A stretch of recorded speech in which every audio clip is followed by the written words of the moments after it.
আসসালামু আলাইকুম সবাই, আশা করি সবাই ভালো আছেন। আল্লাহর রহমতে আমরা সবাই ভালো আছি। তো নেক্সট ডে শুরু হচ্ছে আমার ব্লগ। আমি এখানে এসিয়ার জন্য খাবার রেডি করতেছি। কাল রাতে যে লাউয়ের তরকারি রান্না করছি ওইটা দিয়ে আজকে এখন ভাত খাওয়া আমি। তরকারিটা গরম হইতে দিছি, গরম তরকারি খাইতে ভালো লাগবে এর জন্য। তো এগুলো লাউ এরকম ঝোলঝোলি রাখছি, মিষ্টি মিষ্টি লাগবে, একটু ভালোভাবে খাবে, এই জন্যই লাউয়ের চচ্চড়িটা করা। আমি চেষ্টা করি ওকে বেশি করে সবজি দিয়ে ভাত খাওয়ানো, কারণ সবজিটা বেশি হেলদি। তো বেশি করে সবজি দিয়ে ভাত খাওয়ানোর চেষ্টা বেশি করি। আমি ওকে ছোট থেকে সবজি রান্না করে দিই, সবজি দিয়ে যেন ভাত খায়, কারণ সচরাচর বাচ্চারা সবজি খাইতে চায় না। তো ওই জন্য আমি সবসময় চেষ্টা করি কিভাবে ওকে সবজি বেশি খাওয়া, ভাতের থেকে আমি সবজি ওকে বেশি খাওয়ানোর চেষ্টা করি।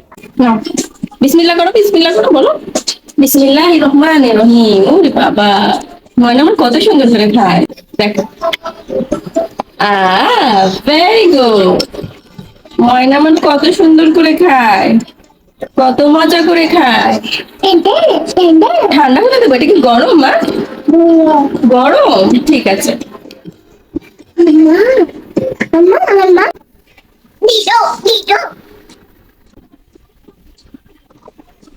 ভেরি গুড, তাই না? হ্যাঁ, আমার মেয়ের এই গানটা খুব পছন্দ। হ্যাঁ, যখনই এই গান দেওয়া হয় ও চুপ করে গান শুনে আর গানের তালে তালে নাচতে থাকে, তাই না?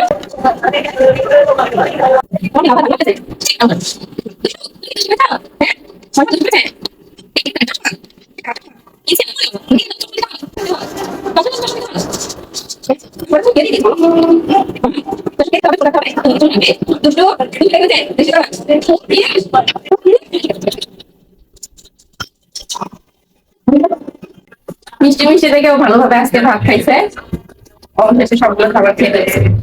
নাও পানি খাও। আরেকটু নাও।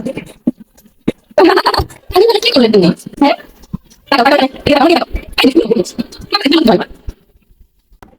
আমি গোসল করে নিছি, এখন রান্নার কাজ বাকি আছে, তো সেই জন্য মেয়েকে গোসল করায়ে ঘুমাইয়ে দিছি। তো ঘুমাতে ঘুমাতে আমার রান্না বাড়ির কাজ শেষ হয়ে যাবে। তো চলো রান্না করি। রান্না বাড়ি কাটাকুটি মোটামুটি শেষ হবে। পটল আলু দিয়ে পাবদা মাছের চচ্চড়ি আর করলা আলু ভাজবো। তো এর মধ্যে এখন আমি দিয়ে দিব হলুদ, লবণ, তেল। তো এখানে হচ্ছে করলা ভাজি জন্য পেঁয়াজ, হলুদ, কাঁচামরিচ সবকিছু দিয়ে ফেলছি, লবণ দিয়ে ফেলছি, গোটা জিরা দিয়ে দিলাম, কারণ গোটা জিরার ফ্লেভার আমার খুব ভালো লাগে। আমার মনে হচ্ছে এই করলা ভাজিতে জিরা একটু কম হয়েছে, তাই আর একটু জিরা দিব, কারণ জিরার ফ্লেভার আমার ভাজিতে খুব ভালো লাগে। আর এই জিরা যখন দাঁতের নিচে পড়ে খাইতে আরো স্বাদ লাগে, খুব সুন্দর একটা ঘ্রাণ বের হয়। আর এইটা আমি শিখেছি আমার শাশুড়ি মার কাছ থেকে। উনি যে কোনো ভাজি করলে গোটা জিরা দিয়ে দেয়, সেটা খাইতে খুব ভালো লাগে। তো আমার রান্না শেষ হয়ে গেছে, এইদিকে চচ্চড়িও হয়ে গেছে, এখন হয়তো আসলে আমার খাওয়া দাওয়া করবো। আজকে পার্কে একটু বাতাস বইতেছে, ভালোই লাগতেছে সন্ধ্যাবেলাতে। পার্কটা এই সময় একটু ফাঁকা ফাঁকা হয়ে যায়। কি মা, ওখানে বসতে হবে না, বাবা এসেছে, দেখো বাবা কোথায় আছে। ওঠো ওঠো দেখি, বাবা কোথায়? বাবাকে তুমি দেখেছো? বাবা কোথায়? দেখেছো বাবাকে? মিমি, মিমি ব্লগিং করাও একটা সাহসের কাজ। আশেপাশে মানুষজন থাকলে এরকম ফোনে কথা বললে সবাই হাসাহাসি করে, এই জন্য আমি সচরাচর বাইরে বের হয়ে ফোন দিই না, মানুষ হাসাহাসি করবে তাই। আপনাদের সাথে কথা হচ্ছে এখন রাতের খাবার বানানোর সময়। বেঁচে যাওয়া যে মুরগির মাংস ছিল সেটাকে নতুন একটা রেসিপি দেখাবো আপনাদের, আর তার সাথে থাকবে রুটি বানানো, উঠতে পারবে রাতের খাবারটা খেয়ে নেবো। দিয়ে দিব তেল, সামান্য জিরা, জিরা ভাজা হয়ে গেছে, এর মধ্যে দিয়ে দিব এখন টমেটো আর পেঁয়াজ, এর মধ্যে দিব আদা রসুন বাটা, এখন দিয়ে দেবো পানি।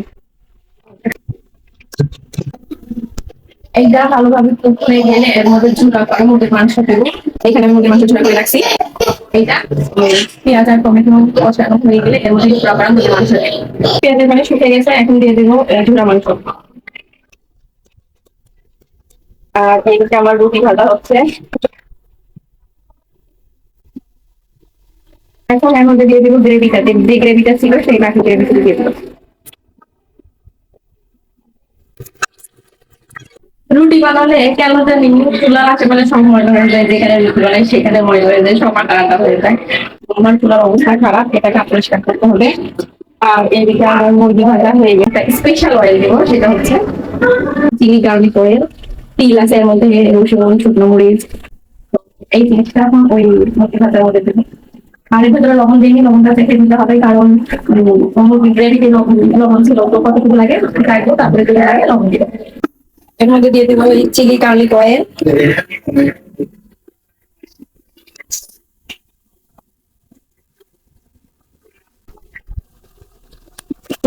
আর ভাজবো, ভাজে নামাবো। তো আমার চিকেনের ঝোলা ভাজা রেডি। এখন টেস্টিং টাইম।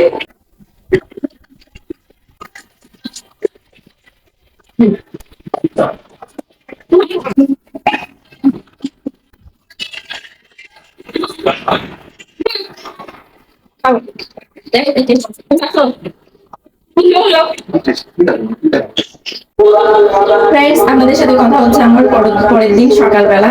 কালকে রাতে আর শুট কমপ্লিট করতে পারিনি, এত গরম লেগে বসছিল, আর কিছু ভালো লাগেনি। আর কালকে রুটি করার কারণে আমার রান্নাঘরের অবস্থা দেখেন, পুরো আটা ময়দা থালা বাসন হয়ে আছে, এগুলো পুরো আটা জমাই। তো এখন রান্নাঘর ক্লিন করার পালা, শুধু খাটাখাটনি আর খাটাখাটনি। তো চল আগে রান্নাঘরটা পরিষ্কার করে নি। রান্নাঘর পরিষ্কার থাকলে তো মনে হয় হ্যাঁ সে বাড়ি পরিষ্কার আছে, রান্নাঘর পরিষ্কার না থাকলে আমার ভালো লাগে না। তো রান্নাঘরটা এখন পরিষ্কার করে নিতে হবে।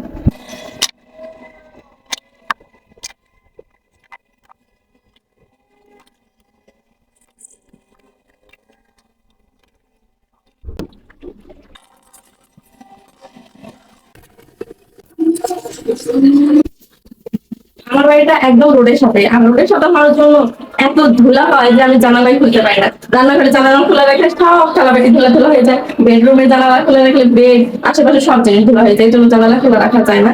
শুধু রাতে খোলা রাখি, কারণ গরম, এত গরম পড়ে গেছে যে রাতে না খোলার উপায় হয় না, তো রাতে খুলতে হয়। আপাতত আমার রান্নাঘরের সব শেষ। এই যে দেখেন আমার মেয়ের কাজ দেখেন, রান্নাঘর থেকে এই আলু ডালাগুলো নিয়ে এসে খেলনা গাড়ির মধ্যে আলুগুলো ভরাচ্ছে। তুমি কি বাজারে নিয়ে যাবে ইনসিয়া?